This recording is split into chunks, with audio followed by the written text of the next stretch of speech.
Okay, good morning everyone. My name is Cindy Hips and I would like to welcome you here today and first let you know that we're so thankful for all you guys coming, and we just wanted to kind of give an update since today is the 7th anniversary of Tucker's death, and we all know that Tucker died off the 93 bridge on September 22nd, 2014.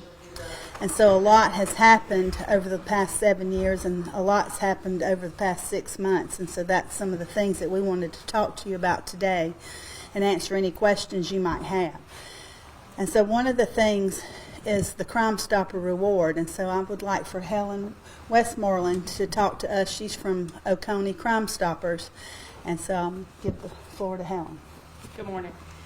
Crime Stoppers of Oconee County has had a private donor that is offering a reward of up to $50,000 for information that will tell us exactly what led up to Tucker being in Lake Hartwell that morning. I would like to talk to the tipsters. There will be more than one tip. There will be more than one tipster, I am sure. But you can go to our website, which is OconeeSCCrimestoppers.com.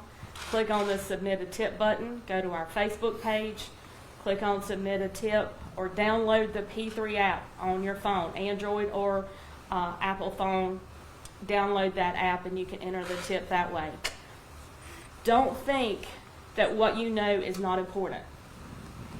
What you know, coupled with what someone else may know, might fill in the additional missing pieces that law enforcement needs. Do it now. Don't put it off. It's been put off for 7 years. Don't continue to do that. Do it now. This $50,000 reward is available through the end of the year. I don't know how long that will be there. You may not be eligible for $50,000 after the first of the year. That tip amount might not be the same. When you do call in or leave a tip, record your tip number. That tip number is how you will receive a reward if your tip leads to something.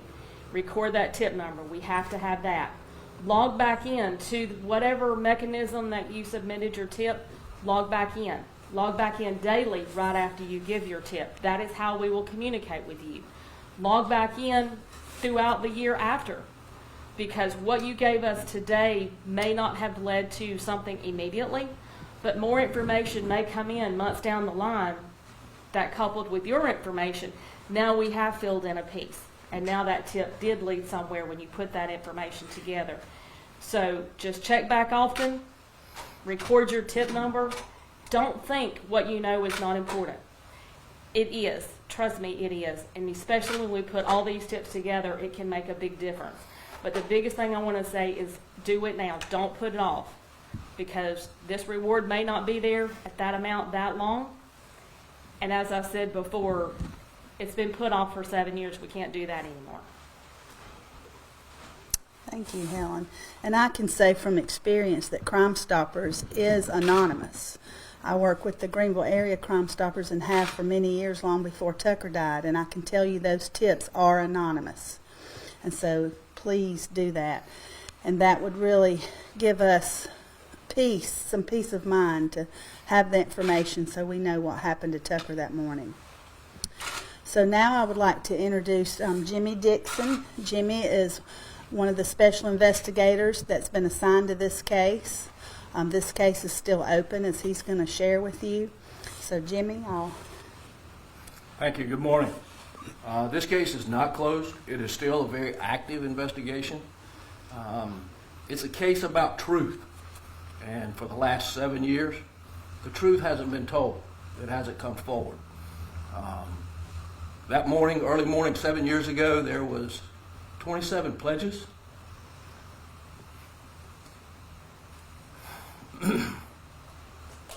One being a young man that didn't return. And there was 3 fraternity brothers, meaning 30 people left on a run, but 29 returned. And of those 29, by now, if they're not fathers, parents, they're soon going to be parents. And by now it's time to forget about a brotherhood of fraternities and SIG-EPs, to put that behind you and put about in the forefront of you a brotherhood of parenthood. This is weighing on somebody's conscience.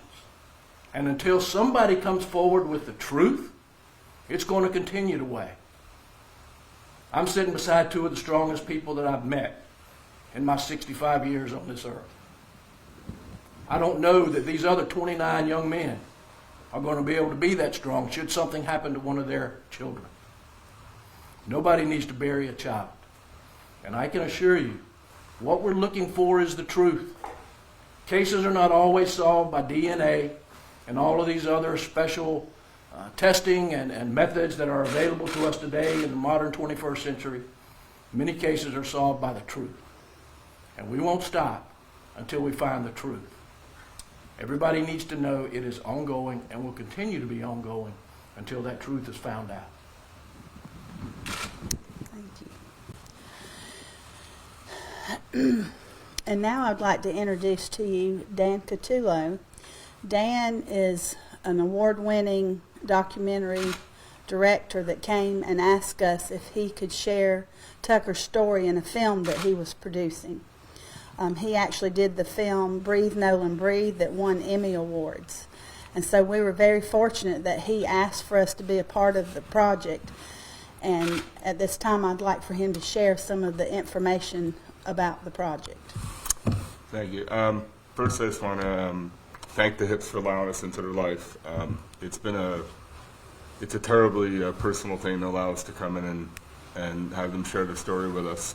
I want to come down here today. This is obviously a very sad day for the Hips, but it's an important day because at this day every year, you guys are all reminded of what happened 7 years ago. I've been now covering Tucker's story for about 18 months. In the film we're working on right now, we're focusing on multiple hazing-related deaths. The thing that's the most frustrating about this one that we're seeing is out of all the cases, this is the only one we're not receiving any cooperation from any of these boys. And it's even more difficult for me to deal with because I was a SIG-Ep. I was a SIG-Ep in college, so I've even tried to plead with some of these boys to talk to me even from a brotherly standpoint. Not one of them will talk. As Mr. Dixon said, this is 7 years later, so these boys are grown up now. They, some of them might be married or be fathers themselves, and we're still not seeing that compassionate side from any of them. And, as a community, I've been down here a few times now, and I've always feel at home. Clemson's better than this. People should step forward and tell these guys what happened. It's really frustrating for me to try to tell a story, and I'm getting just blocked every step of the way. We reach out to these kids consistently, whether it's through their work emails or through social media, and I get met with lawyer letters, rude responses not to contact me again, and I just don't understand it. This is a family that lost their son. They still don't have a death certificate, and they don't know what happened. Nothing will ever bring Tucker back, but we at least can help get them closure and move on from this. And I'm pleading with people to step up and try to help. If they don't want to do it for the money, at least contact me or contact Mr. Dixon or contact the family and at least help give them closure. And even if you just want to do it anonymously, try to tell us what happened on that bridge that day, because we know there's at least 29 kids that know what happened. And so I was a SIG-Ep, and I'm calling them all out right now. I know every other SIG-Ep brother at that house, 60 or so more, know exactly what happened. And we're not going to stop, and you're going to keep seeing my camera crews, and you're going to keep getting my emails until someone talks to us, because we're going to figure this out. And so, just please do the right thing. Gary, would you want to say anything? I really don't have anything to add this morning beyond what's been said. No, I think it's all been said well. So at this time, if there's any questions, we'll be glad to answer the questions. If you would, please state where you're from, what station, and then who your question is directed to. You've done this before. Huh? You've done this before. No. Never done this before. Okay. My name's Henry Colbert. I'm from Channel 7. I'm asking this to the family. What have the past 7 years been like in this limbo of not knowing? I'm going to let Gary answer that question. Well, when you say not knowing, there's some things that we don't know. From my standpoint, there's some things that we do know. I know exactly where Tucker is now, and that's the most important thing to me right now. But yes, there's we've learned a lot over the years about fraternities, Greek life in general, traditions, hazing, the very nature of these organizations, how they function. There's definitely room for improvement. And I think I said a lot of things back when Tucker, after he passed away. You know, when you have youth and autonomy, it's a tragedy waiting to happen. And I still stand by that. And misguided allegiances to systems and traditions that supersede any type of felt responsibility for decency. The last 7 years have been, we've had to go on with our lives, obviously, but we've felt like that providentially this is some work that's been given us to do, and so we've tried to be as positive about that as we possibly can. That's really, you do get on with things, and that's what we've tried to do, but do things in a positive way to try to bring about some positive results.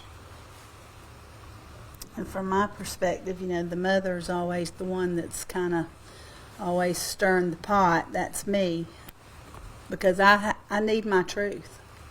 From the very beginning, we kind of made our little mission statement, truth and change. And we are seeing change, but I still need my truth. And I'll always keep searching for the truth. And I'm just begging anyone with information to please call Crime Stoppers. I promise it's anonymous. But you can come talk to me. I would love to meet with you face to face and tell me the truth. That's all I'm seeking, is the truth.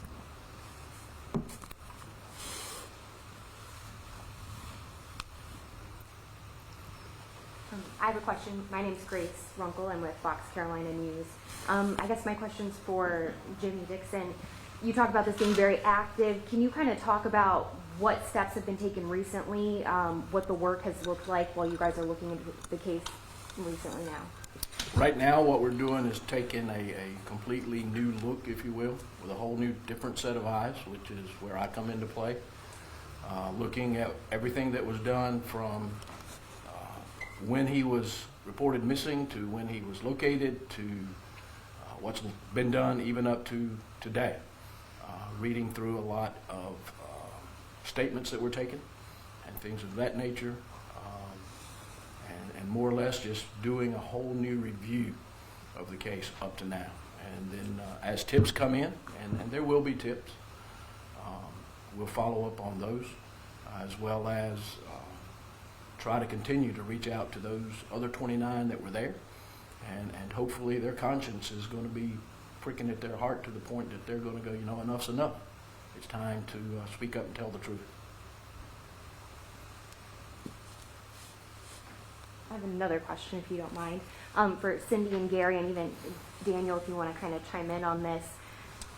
In the past week here locally, we reported on a cold case of 14 years that was solved with the help of a documentary TV show coming in, taking another look. So we know that these documentaries, they get results. So what was kind of going through your mind when you were first contacted about this? And Daniel, just being able to be a part of this, I know you kind of already touched on that, but if you have anything else to add. Well, we met through, I've done a bunch of documentaries. I was a producer on The Square, which was nominated for an Academy Award, and we won a few Emmys, and then I won Sundance a couple times. But I did this film called Breathe, Nolan Breathe at WVU. That's where I went. And it was about a boy named Nolan Birch who passed away there. And when we had the premiere there, Cindy came out to support the Birches. And that's when I first started really becoming aware of this world. There's this club out there that none of us ever want to be a member of. It's all these parents who lost their boys to hazing. And at dinner after the movie, I started talking to Cindy. She's like, you should look at my boys' case, and no one knows what happened to Tucker. And you know, and I had similar conversations with other mothers, and I was like, and it really weighed on me heavily. And when I went home, I actually started Googling, I started looking at Tucker's case, and I started looking at these other boys, and we started seeing these eerie similarities between, well, Tucker's an interesting one because other than Antonio Cialis, Tucker is kind of similar to Antonio, but all the other boys are extremely similar of how they died. But the one thing that's similar about Tucker's, and his is on steroids in this level, is this code of silence where no one talks at all. They don't cooperate with police. Everybody just shuts down. And so I came up with this idea to do a documentary about the code of silence and what's behind it. And so I reached out to Cindy and a couple of the other parents, and the film was really about three boys and their parents' kind of quest for justice. And then, you know, there's a pyramid underneath it of multiple other cases that are very similar. So we see this thing repeatedly happening over and over again. You know, there's been at least one hazing death a year for 50 years straight. We've seen multiple deaths in recent years. Last year there wasn't a death, only because of COVID, but I'm sure it's gonna, any day now we're gonna see another one because we tend to see them around this time of the year. We have a system right now that's out of control. It's the only system out there where 18, 19, and 20-year-olds govern themselves with no real authoritative power over them. And so, you know, it was something I wanted to dig into, and, you know, I'll let them speak for themselves, but I came into this with a certain level of trust because they saw what we did for the Birch family, and now WVU has stepped up and they put it out in the forefront, and we started a bystander awareness campaign. We know for a fact that we've saved at least 4 lives with that film. So it's saved lives and it's creating change. And I think that this film will help kind of either reform or, on the worst case, maybe shut down a system that needs to be shut down, because I don't see the fraternity system even helping itself right now.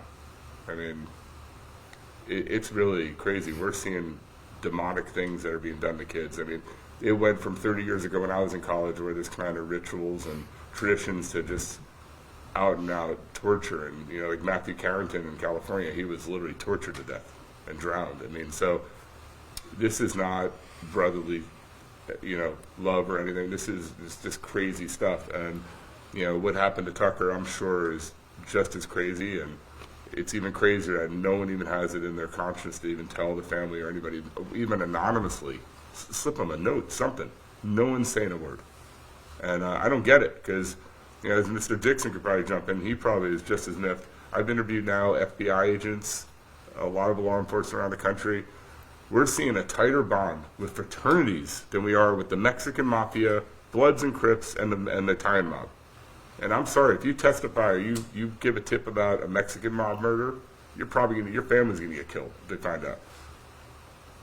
This is a fraternity.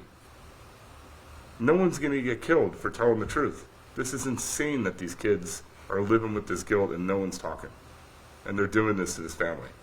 So, you know, it took a little, you know, it took a little for Gary to trust us. You know, this is a terribly personal thing. And, you know, it's hard to talk about and live. And, but they let us into their world. And you know, and now I think I text Cindy every day. But, you know, this case weighs heavy on me more than any of them, simply because there's just zero cooperation. And I want to send a message, and please put this on the news. Jim Clements, call me. I went to WVU. I'm a donor there. I can't tell how many times I met with Jim Clements, and he kissed my butt when he wanted my money. He doesn't respond to my phone calls. He's not even giving me the dignity of a response. I made multiple requests to interview Jim. I even had Gordon Gee, the president of WVU, reach out to him. He's not returning my calls. He won't even acknowledge my emails. So if Clemson wants to help us, call me. But they're not doing anything in our world. They've cooperated, no cooperation from Clemson at all on this film, which is really sad, because another thing I could say, this is the only case where I don't have any boys cooperating, and it's the only case where the university isn't cooperating with me. The only one. I've interviewed the president of every other university where there's been a death except here. I don't understand it.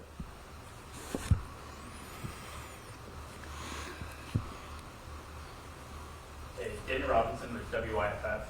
You know, over the last 7 years, you guys have had a pretty clear message, asking people if they know something to come forward. Y'all have said somebody out there probably knows something. So if you could sit in a room with that person or someone who might know something, what would your message to them be today? That's a really great question, and I can't answer that question because I was asked that question when I went to speak to a group of high school young men that were at a leadership conference. And that was the first time that question got asked of me, and I had to pause because it's been 7 years and I have struggled in my heart. But because of the kind of people we are, we can't carry that anger and frustration for 7 years. So what I can say to this, I can say this with a clear conscience, that I've forgiven them. And I would tell them that. I would love to be able to tell them personally that I forgive you and that I don't feel that they meant for Tucker to die that day. But, in life, we make choices. And we have to live with our choices. I'm having to live with some choices that I've made. We're all forgiven if we ask for forgiveness. And so I would love for somebody to come sit with me and ask for forgiveness. And, I think it would be a healing moment. I would hug them and I would tell them that I love them. But it's taken a long time to get here. Moving forward, when people hear the name Tucker Hips, what kind of legacy do you want them to remember? What do you hope they get from hearing his name?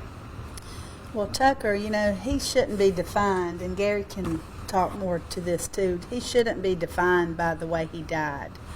He was such a great kid. He did so much in his 19 years. He's very active in Palmetto Boys State. He loved Clemson.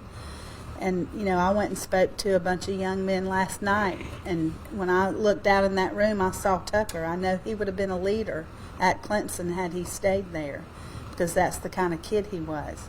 He was our only son. He never gave us any trouble. He was loving. He was a big hugger, so I really miss those boy hugs. But, I know that he would have been a leader on campus, and that's what I spoke to those fellows last night, and they listened intently, and they want to see the culture change, and they know they have to change it. I can't change it, but I can keep Tucker's story alive in hopes that it will change, that we don't forget. Gary, did you want to?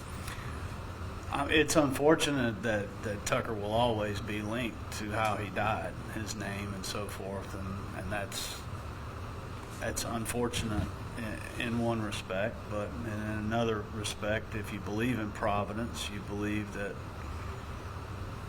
things happen for a reason and there's a purpose behind everything. Our job is to search out that purpose and try to do what's right in that circumstance. So that's what we've tried to do. We're trying to change the culture, trying to get the message out. None of this will bring Tucker back, obviously, but it is unfortunate that how he died may define who he was rather than how he lived. And so that's up to the people who knew him well to tell that story. And so we will do that whenever we can. So. Thank you. One more question. Okay. Last night we confirmed that the Kappa Alpha fraternity at Clemson is suspended right now, pending an investigation into an inquiry. Not a lot of details at this point, but just for that to happen on the eve of this anniversary, what's going through your minds this morning, Cindy and Gary? Actually, I'm not aware of that, so I'll definitely be looking for more information. You see these things in waves, though. 90% of all fraternity-related incidents usually are in September or kind of late March or April, because you see it around rush time, is when you see the increased activity. And school just gets back in, they're set, and this is kind of where the crazier stuff happens on the hazing side or even on the party side. So it's no surprise that if there's something going on, I mean, there's been a multitude of issues over the past couple of weeks all across the country. So this is the time of the year when generally these things pop up.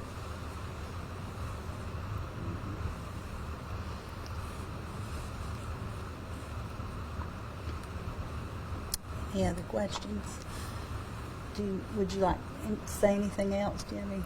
None other than just, these young men are in different states, they're in different places.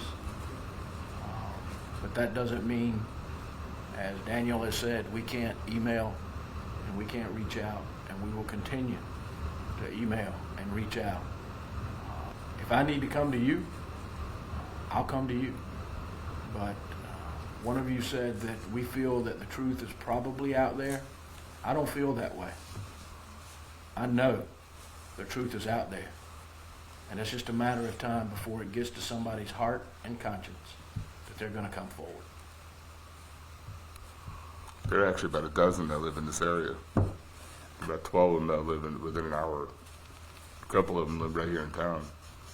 So, I mean, if anybody, I don't know if it's community pressure or just their conscience, but someone has to step up and tell these people what happened. I mean, just, you know when this got really heavy on me? When I went to the Hips house, when I got to know them and go into Tucker's bedroom and see the photos, and they shared a lot of family videos of me. You really get a grasp of what an enormous loss this is, because as Gary said, that, you know, he shouldn't be defined of how he died.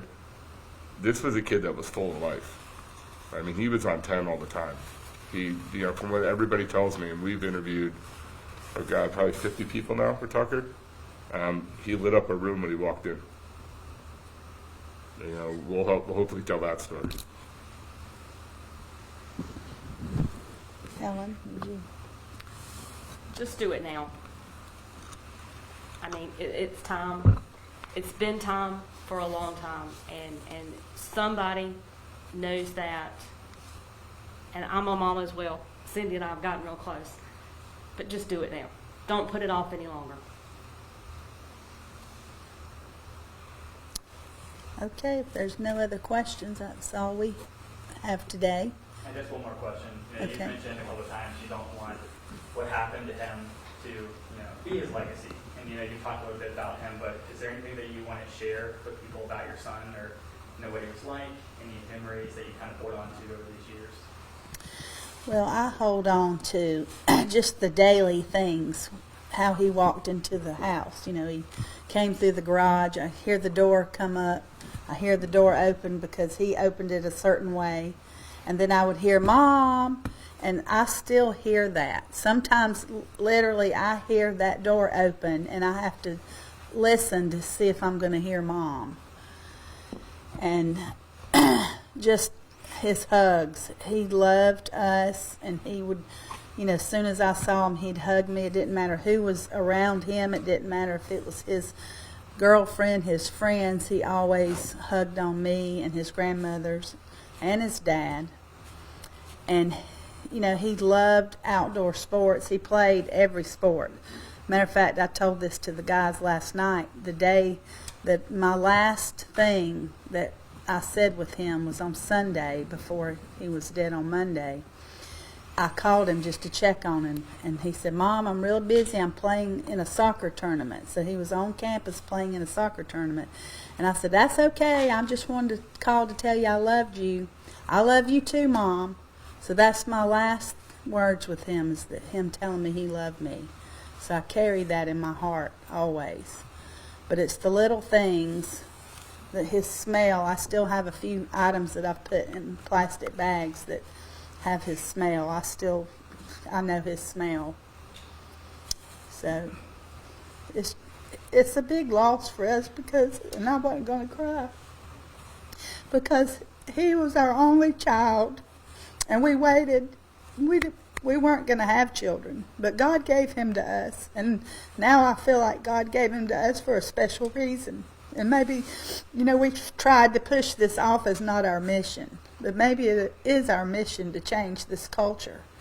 And I was excited to be invited to Clemson to speak last night to the IFC, which is the Interfraternal Council, and it's all the leaders of the fraternities, and they listened intently. And I really believe that there is an awakening. I do believe they want to change. And it saddens me to hear that there's probably a case out there. We've all been kind of sitting, waiting on pins and needles for that to happen, because because of COVID, they haven't been out been able to do their activities. And so it's kind of like all of us are sitting, waiting for that to happen again.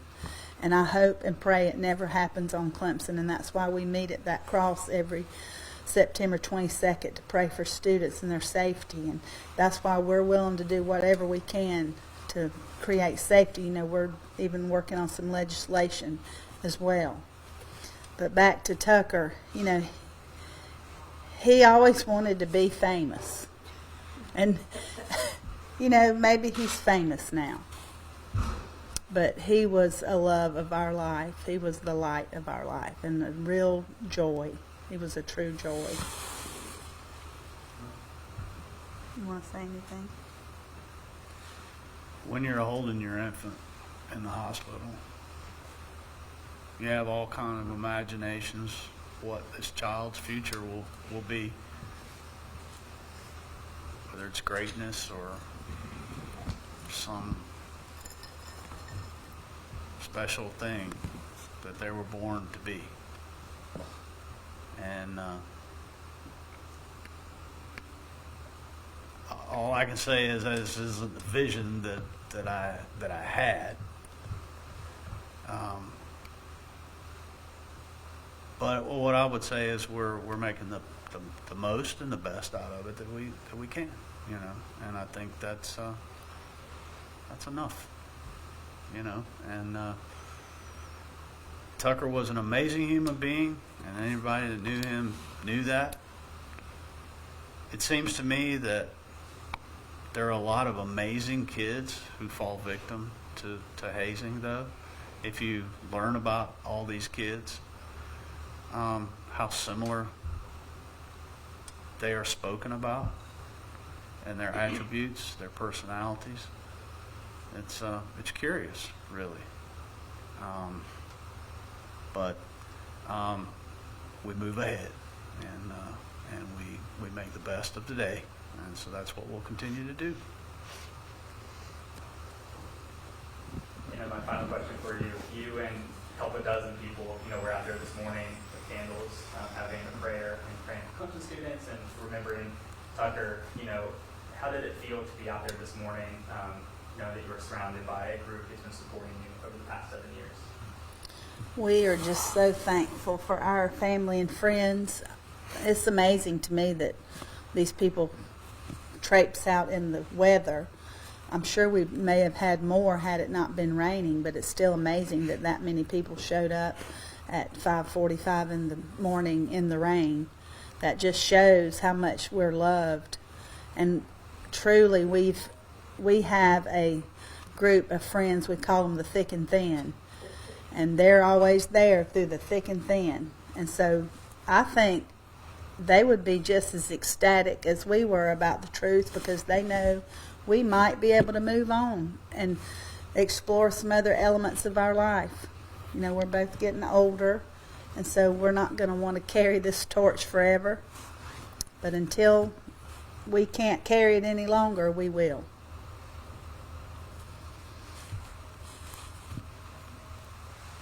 You got anything else? No, I think I vented enough.